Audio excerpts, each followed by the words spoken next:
നമസ്കാരം. തെക്ക് വടക്ക് ഇലക്ഷൻ സ്പെഷ്യലിലേക്ക് സ്വാഗതം. ഞാൻ വി കെ ചെറിയാൻ, ഡൽഹിയിൽ നിന്നും.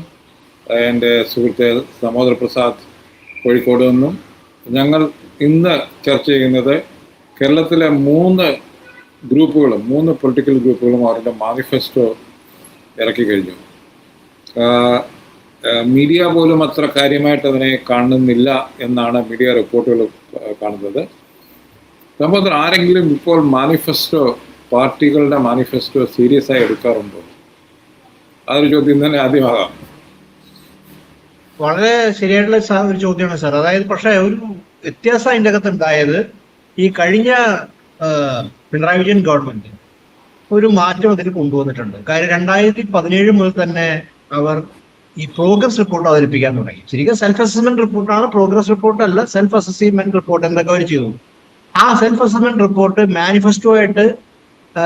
മാനിഫെസ്റ്റോ എഴുതിയ ഓരോ പോയിന്റ്സ് അഗൻസ്റ്റ് എന്തൊക്കെ നിർവഹിച്ചു എന്ന തരത്തിലാണ് അവര് ഇത് അവതരിപ്പിച്ചത്. അപ്പൊ ആ നിലയിൽ മാറ്റം പിണറായി വിജയൻ ഗവൺമെന്റ് കൊണ്ടുവന്നിട്ടുണ്ട്. കാര്യം മാനിഫെസ്റ്റോ ഇലക്ഷന് വേണ്ടിയിട്ടുള്ള ഒരു വാഗ്ദാന പെരുമഴയല്ലെന്നും വെറുതെ ഇലക്ഷന് വേണ്ടി എന്തെങ്കിലും നോട്ടീസ് ഇറക്കലല്ലെന്നും അത് ചെയ്യാൻ പോകുന്ന ഒരു ഭാവി പ്രോഗ്രാമാണ്. അത് വിലയിരുത്തപ്പെടേണ്ടതാണെന്നൊരു ഐഡിയ എന്തായാലും ആ ഗവൺമെന്റിനെ സംബന്ധിച്ചോളം വളരെ ഇതായി കൊണ്ടുവന്നു.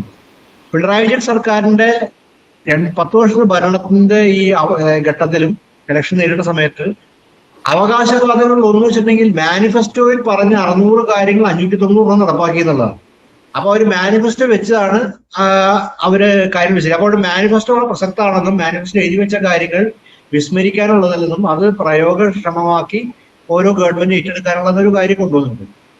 ആ നിലയിൽ എന്താ പറയാ, കഴിഞ്ഞ ലോക്സഭാ സമയത്തും രാഹുൽ ഗാന്ധി അത്ര ഒരു പ്രാധാന്യം മാനിഫെസ്റ്റോന് കൊടുത്തിട്ടുണ്ട്. കാര്യം രാഹുൽ ഗാന്ധി മാനിഫെസ്റ്റോ തയ്യാറാക്കിയത് നമ്മൾ മനസ്സിലാക്കുന്നിടത്തോളം 2019 മുതൽ രാഹുൽ ഗാന്ധിയുടെ നേതൃത്വ കോൺഗ്രസ് യു പി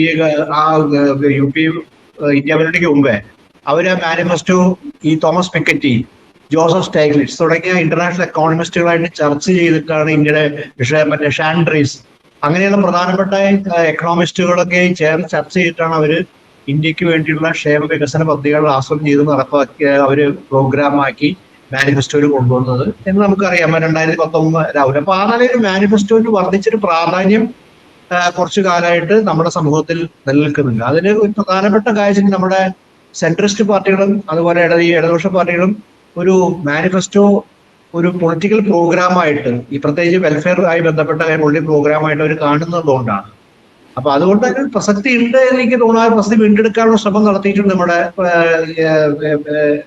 കേരളത്തെ LDF ഗവൺമെന്റ്. LDF മാനിഫെസ്റ്റോ ദേശീയതലം നോക്കുകയാണെങ്കിൽ കോൺഗ്രസും എന്നാണ് എനിക്ക് തോന്നിയിട്ടുള്ളത്. കാര്യം അതെനിക്ക് തോന്നുന്നു BJP ഗവൺമെന്റ് എന്തെങ്കിലും ഒരു രാഷ്ട്രീയ പ്രതിരോധ നിലയിൽ അവരിത്തരം കാര്യങ്ങൾ ഈ വാഗ്ദാനമല്ലെന്നും ഇത് നടപ്പാക്കേണ്ടതാണെന്നൊരു ധാരണ. അതുപോലെ മാനിഫെസ്റ്റോ പ്രിപ്പറേഷൻ പോലും വളരെ പ്രസക്തമായി തോന്നി. കാര്യം ഇത്തവണത്തെ UDF മാനിഫെസ്റ്റോ പ്രിപ്പയർ ചെയ്യുന്ന രീതി വളരെ കൗതുകം നടത്തുന്നതാണ്. കാര്യം ഈ പ്രാവശ്യം കേരളത്തിൽ UDF മാനിഫെസ്റ്റോ അവർ തയ്യാറാക്കിയത് ദീർഘകാലം, ഏതാണ്ട് ഒരു 3 മാസത്തോളം കേരളത്തിന്റെ പല ഇടങ്ങളിലും വെച്ച് നടന്ന വിദഗ്ധരും ആ മേഖലയിൽ വിദഗ്ധർ മാത്രമല്ല ഓരോ മേഖലയിൽ പ്രവർത്തിക്കുന്നവരുമായിട്ടൊക്കെ സംവാദത്തിൽ ഏർപ്പെട്ടും കാര്യങ്ങൾ മനസ്സിലാക്കിയും അവരുടെ അഭിപ്രായങ്ങൾ സ്വരൂപിച്ചാണ്. അത് പല മേഖലയിൽ പ്രവർത്തിക്കുന്നവർ, വിദഗ്ധർ മാത്രമല്ല മേഖലയിൽ പ്രവർത്തിക്കുന്നവരൊക്കെ ആയിട്ട് അവർ സംസാരിച്ച് ഞാൻ മനസ്സിലാക്കുന്നത്.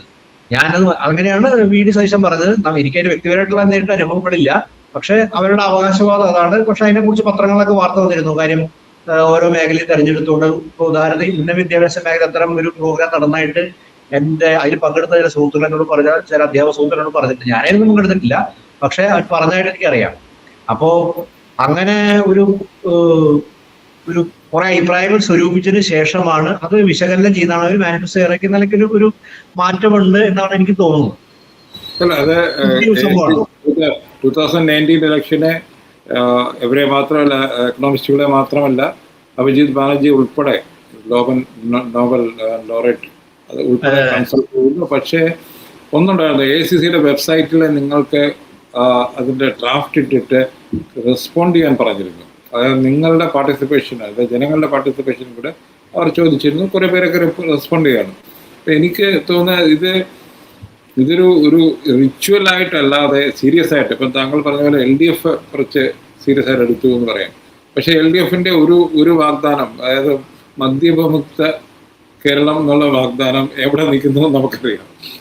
അപ്പൊ അതുകൊണ്ട് പല കാര്യങ്ങളിലും അവർക്ക് തിരിച്ചു പോകേണ്ടി വരുന്നു, മാത്രമല്ല യു ടേൺ അടിക്കേണ്ടി വരുന്നുണ്ട് എന്നുള്ളതൊരു നമ്മൾ കണ്ടതാണ്. പക്ഷെ ഞാൻ ചോദിക്കുന്നത്, ഈ ഒരു മാനിഫെസ്റ്റോ മെസ്സേജിങ് എന്നുള്ള ഒരു സംഗതി പൊളിറ്റിക്കൽ പാർട്ടീസ് ഇന്നത്തെ സിറ്റുവേഷനിൽ, അതായത് എങ്ങനെയും അധികാരം പിടിക്കുക എന്നുള്ള ഒരു പ്രോഗ്രാം നടത്തുന്ന പാർട്ടികൾക്ക് അത് അവരെ എത്ര കണ്ട് സീരിയസ് ആയിട്ട് എടുക്കണം എന്നുള്ളതാണ് എൻ്റെ ചോദ്യം. അതായത് ഇപ്പോൾ അവരാരും ഈ പ്രസംഗത്തിലൊക്കെ അതല്ല പറയുന്നത്, മാനിഫെസ്റ്റോ എന്ത് ചെയ്യുന്നുള്ള അവർ ചെയ്ത കാര്യങ്ങൾ LDF പറയും, ഞങ്ങൾ മാത്രമേ ഉള്ളൂ, നമ്മളല്ലാതെ വേറെ ആരുണ്ട് എന്നൊക്കെ പറയുന്നത്. അല്ലാതെ എനിക്ക് തോന്നുന്നത് ഇതൊക്കെ ഒരു നെഗറ്റീവ് ക്യാമ്പയിനായിട്ടാണ് കേരളത്തിലെ ക്യാമ്പയിൻ എനിക്ക് തോന്നുന്നുള്ളത്. BJPക്കെതിരെ ആൾക്കാർ എന്തെങ്കിലും പറയുക, FCRAയുടെ കാര്യത്തിലാണെങ്കിൽ അതിനെതിരെ, കോൺഗ്രസിൻ്റെ ആണെങ്കിൽ കോൺഗ്രസ് കറപ്റ്റാണെന്ന് പറയുക, കണക്ക് ചോദിക്കുക, വയനാട്ടിൽ ഇതുവരെ നിർമ്മിക്കാത്ത വീടിൻ്റെ തിരിച്ച് രക്തസാക്ഷികളുടെ കണക്ക് ചോദിക്കുക, രക്തസാക്ഷി ഫണ്ടിൻ്റെ കണക്ക് ചോദിക്കുക, ഇങ്ങനെയുള്ളൊരു ഈ നെഗറ്റീവ് ഇഷ്യൂസ് വെച്ച് ക്യാമ്പയിൻ ചെയ്യുന്നിടത്ത് അവിടെയാണ് ഞാൻ ചോദിക്കുന്നത്, ഈ മാനിഫെസ്റ്റോ എക്സസൈസ് എന്ന് പറഞ്ഞത് ആരധികാരത്തിൽ വന്നാലും അതൊരു പാഴ്വേലയായി പോകത്തില്ലേ? നമുക്ക് പക്ഷേ ഇപ്പൊ LDFന്റെ അനുഭവം വെച്ച് നമുക്ക് അങ്ങനെ പൂർണ്ണമായിട്ട് പറയാൻ പറ്റില്ല. പക്ഷെ ഒരു കാര്യം അതിൻ്റെ അകത്ത് ഈ പറഞ്ഞ സാഹചര്യം നിലനിൽക്കുന്നുണ്ട്. എങ്കിലും കേരളത്തിലെ എനിക്ക് തോന്നുന്നതിൽ ജനാധിപത്യപരമായിട്ടൊരു അംശം ഇതിൻ്റെ അകത്തുണ്ട്. അത് രാഷ്ട്രീയ പാർട്ടികൾക്കല്ല ഇതിന്റെ മേന്മ അംഗീകാരം കൊടുക്കുന്നത്. ജനാധിപത്യത്തിൽ വോട്ട് ചെയ്യാൻ പോകുന്ന ജനങ്ങൾ ഈ ഇന്നത്തെ കാലത്ത്, പ്രത്യേകിച്ച് നമുക്ക് ഈ സോഷ്യൽ മീഡിയ ഒക്കെ ആക്റ്റീവായ ഒരു കാലത്ത്, മാനിഫെസ്റ്റോ വിലയിരുത്താൻ ഇവിടുത്തെ ഒരു തരത്തിലൊരു പാർട്ടിസിപ്പേറ്ററി ആണ് നമ്മുടെ ഡെമോക്രസി. ജനങ്ങളിൽ പങ്കാളിത്തം വഹിക്കുന്നുണ്ട്. ആ പങ്കാളിത്തം വഹിക്കുന്നതുകൊണ്ട് നേരത്തെ സൂചിപ്പിച്ച പോലെ ഈ നമ്മുടെ സോഷ്യൽ മീഡിയ പോസ്റ്റുകളൊക്കെ പിൻവലിക്കാൻ ഈ ഗവൺമെന്റ് കാണിക്കുന്ന അത്യുത്സാഹം ഈ ജനാധിപത്യത്തിൽ ജനങ്ങൾ ഏതൊക്കെയോ രീതിയിൽ പങ്കെടുക്കുന്നു, പാർട്ടിസിപ്പേറ്റ് ചെയ്യുന്നുണ്ട്. ഈ പാർട്ടിസിപ്പേറ്റിന്റെ ഭാഗമായിട്ട് ഈ നമ്മുടെ മാനിഫെസ്റ്റോകളെല്ലാം വിലയിരുത്തപ്പെടുന്ന ഓരോ കാര്യങ്ങളും ചർച്ച ചെയ്യപ്പെടുന്നുണ്ട്. അതിന്റെ ഒരു ഗുണമെന്ന് പറയുന്ന ഉദാഹരണത്തിന് കേരളത്തിലെ ഈ അക്കൗണ്ടബിലിറ്റി വരുകയും ജനങ്ങളോട് കമ്മിറ്റഡ് ആണെന്ന് വരുന്ന സമയത്ത് വെൽഫെയറിന് ഇത്ര പ്രാധാന്യം കൊടുക്കാൻ കാരണം വളരെ വർദ്ധിതമായിട്ടൊരു ഇൻഇക്വാളിറ്റി ഉണ്ട്. സാമൂഹികമായ അസമത്വം വർദ്ധിച്ചെന്ന കാര്യം, സാമൂഹിക അന്തരം വർദ്ധിച്ചെന്നുള്ള വസ്തുതയാണ്. ആ വർദ്ധിച്ച അന്തരത്തെ പരിഹരിക്കാനാണ് വാസ്തവത്തിൽ ഒരു ആഗോളതലത്തിൽ തന്നെ ഈ വെൽഫെയർ മെഷേഴ്സ് കൊണ്ടുവന്നിട്ടുള്ളത്. ആ വെൽഫെയർ മെഷേഴ്സ് ഇന്ത്യയിലും കേരളത്തിലും നമ്മുടെ UPA ഗവൺമെന്റ് കണ്ടുവരുന്ന ഒരു കാര്യം, ആ വെൽഫെയർ മെഷേഴ്സ് കൊടുക്കുന്ന പ്രാധാന്യം എന്ന് പറയുന്നത് ജനങ്ങളെ അറിയിക്കാനും ഇന്നതാണ് ഗ്യാരണ്ടി എന്നൊരു ആ പുതിയ പ്രയോഗം. അത് മോഡി ഗ്യാരണ്ടിയിലാണ് വന്നെങ്കിലും ഗ്യാരണ്ടി എന്ന് പറയുന്ന ഒരു സാധനം FDI ഒക്കെ നമ്മൾ ഇടുന്ന സമയത്ത് ഒരു ഗ്യാരണ്ടീഡ് ആയിട്ട് നമുക്ക് റിട്ടേൺസ് ആയിരിക്കും. അല്ലെങ്കിൽ എന്തെങ്കിലും സാധനം വാങ്ങുമ്പോൾ ഇത് നമുക്ക് കേടുവന്നാൽ പണക്കിട്ട്. അപ്പൊ ആ ഗ്യാരണ്ടി എന്നൊരു പ്രയോഗം കൊണ്ടുവരികയും അങ്ങനെ മാറുന്ന ഒരു ഡെമോക്രസിയുടെ നേട്ടമാണ്. അത് രാഷ്ട്രീയ പാർട്ടികൾ ഡെമോക്രസിക്ക് അക്കൗണ്ടബിൾ ആയിരുന്നു, ജനങ്ങൾക്ക് അക്കൗണ്ടബിൾ ആകുന്നു എന്നുകൊണ്ട് നമ്മുടെ സിവിൽ സൊസൈറ്റിയും ഡെമോക്രസിയുടെ നേട്ടമായിട്ടാണ് നമ്മൾ അതിനെ കാണേണ്ടത്. രാഷ്ട്രീയ പാർട്ടികൾക്ക് എല്ലാവരും അധികാരത്തോടെയൊക്കെ തന്നെ താല്പര്യം. അതുപോലെ 3-ാം തവണ കിട്ടുക, 4-ാം തവണ കിട്ടുക എന്നൊക്കെ. പക്ഷെ 3-ാം തവണയ്ക്ക് 4-ാം തവണയിലേക്ക് വരണമെങ്കിൽ, വീണ്ടും അധികാരത്തിൽ വരണമെങ്കിൽ അക്കൗണ്ടബിലിറ്റി പ്രധാനപ്പെട്ട കാര്യമാണ്. ഒരു കാര്യം കൂടി സാർ പറഞ്ഞോട്ടെ, പഴയ കാലം വ്യത്യസ്ത ഒരു കാര്യം കൂടി ഉണ്ട്. ഉദാഹരണത്തിന് ഇന്നലെ മാനിഫെസ്റ്റോ 2 പേര് റിലീസായി, കഴിഞ്ഞ ആഴ്ച BJP റിലീസായി. ഇന്ന് നമ്മുടെ പുതിയ AI ടെക്നോളജി വെച്ച് നോക്കുകയാണെങ്കിൽ ChatGPT എടുത്താലും ജെമിനി എടുത്താലും, അത് നമ്മുടെ ഫേസ്ബുക്കിലെ നമ്മുടെ വാട്സാപ്പിന്റെ മെറ്റെടുത്ത് നോക്കിയാലും വെറുതെ അടിച്ചു നോക്കിയാൽ difference and similarities between 2026 LDF, UDF and BJP manifesto അക്കമിട്ട് തരത്തരും. അപ്പോ നമുക്ക് നാളെ ഈ പുതിയ നമ്മുടെ ഈ സാങ്കേതികത നമ്മളെ സംബന്ധിച്ചിടത്തോളം വലിയ ഗുണമാണ്. കാര്യം ഇവരെ അക്കൗണ്ടബിൾ ആക്കാം. കാര്യം ഇതിൽ ഏതെങ്കിലും ഒരു പോയിന്റ് എടുക്കാം. അപ്പൊ രോഹിത് വെമുല ആക്ട് എന്ന് പറഞ്ഞാൽ UDFന്റെ മാനിഫെസ്റ്റോയിലെ ഒരു പ്രധാനപ്പെട്ട കാര്യമാണ്. കർണാടക സർക്കാർ ഇറക്കി. ഇത് കേരളത്തിൽ ഇംപ്ലിമെന്റ് ചെയ്തു. എന്താണ് അതിന് ഇംപ്ലിമെന്റ് ചെയ്യുന്നത്? നമുക്ക് നാളെ ഈ നമ്മുടെ ഈ നവമാധ്യമ AI സാങ്കേതികത ഉപയോഗിച്ചുകൊണ്ട് അവർ അക്കൗണ്ടുകളാക്കാൻ പറ്റും. അതുകൊണ്ട് പഴയ പോലെ ഇത് പ്രസിദ്ധീകരിച്ച് ഒഴിഞ്ഞു മാറാൻ അവർക്ക് പറ്റില്ല. കാര്യം ഈ ഡാറ്റാബേസിൽ കിടക്കുന്നുണ്ട്. ഏത് സാധാരണ വ്യക്തിക്കും അവരുടെ മൊബൈൽ ഉപയോഗിച്ചുകൊണ്ട് എന്ത് നടന്നു എന്നുള്ളത് ദൈനംദിന അടിസ്ഥാനത്തിൽ, എവിനിയുടെ അടിസ്ഥാനത്തിൽ കണ്ടുപിടിക്കാനും വിലയിരുത്താനും അവകാശമുണ്ട്. പക്ഷെ അതിൽ ആശങ്ക ഉള്ളതാണ് നമ്മുടെ പാർട്ടികൾ. അവരെങ്ങനെയെങ്കിലും ഈ ചർച്ച അവസാനിപ്പിക്കാനും ഈ സാമൂഹ്യ മാധ്യമത്തിലുള്ള ഡെമോക്രസിയിലുള്ള നമ്മുടെ ജനങ്ങളുടെ പാർട്ടിസിപ്പേഷൻ എങ്ങനെയൊക്കെ തടസ്സപ്പെടുത്താം എന്നതിനെ കുറിച്ച് ഞാനത് പറയുന്നത് BJP മാത്രമല്ല, എല്ലാ രാഷ്ട്രീയ പാർട്ടികളും ഉള്ളിനുള്ളിൽ ഇതിനെ തടയണമെന്ന് ആഗ്രഹമുണ്ട്. ഞാൻ ഈ മാനിഫെസ്റ്റോയിൽ സാറിന്റെ കാര്യത്തിന്റെ കൂടെ പറഞ്ഞു, ഒരു മാനിഫെസ്റ്റോ വളരെ ആശങ്കയോടെ കാണുന്ന ഒരു കാര്യം LDFന്റെ മാനിഫെസ്റ്റോയിൽ എഴുതി വെച്ചിട്ടുണ്ട്. അത് കേരളത്തിൽ ഒരു media monitoring and fact checking ഒരു സംവിധാനം, സ്വതന്ത്ര സംവിധാനം ഉണ്ടാക്കും. ഈ സ്വതന്ത്ര സംവിധാനം എന്നൊക്കെ പേരുള്ള നമുക്കറിയാം. സ്വതന്ത്ര സംവിധാനത്തിൽ രാഷ്ട്രീയക്കാരെ കൊണ്ടിരുത്താനും രാഷ്ട്രീയക്കാർക്കെതിരെ വരുന്ന പത്രവാർത്തകളും സാമൂഹ്യ വാർത്തകളും ഒക്കെ തന്നെ നിയന്ത്രിക്കാനും വേണ്ടിയുള്ള സംവിധാനമായി അത് മാറാനുള്ള ആ നിലയിൽ കേന്ദ്ര ഗവൺമെന്റ് പിന്തുടരുന്ന സാമൂഹ്യ മാധ്യമത്തിനുള്ള സമീപനത്തിന്റെ സ്വഭാവം ഇതിന്റെ അകത്തും ഉണ്ടോ എന്ന് നമ്മൾ സംശയിക്കണം. എന്തായാലും അതിനോട് വിയോജിക്കാതിരിക്കാൻ പറ്റില്ല. കാരണം അത് സ്വതന്ത്ര സംവിധാനം ആകാൻ പോകുന്നില്ല. അത് ഗവൺമെന്റ് വിമർശനങ്ങളെ പിൻവലിപ്പിക്കാനുള്ള ഒരു മെക്കാനിസമായി മാറാനും ഇതിനെ മീഡിയ മോണിറ്റർ ചെയ്യുന്നത് ഈ സർക്കാർ മീഡിയനെ മോണിറ്റർ ജനങ്ങളുണ്ട്. അതുപോലെ സെൻസർ റെഗുലേറ്ററി മെക്കാനിസം ഉണ്ട്. അതിന് സർക്കാർ മോണിറ്റർ ചെയ്യാൻ ഒരു അധികാരം സർക്കാരിനില്ല.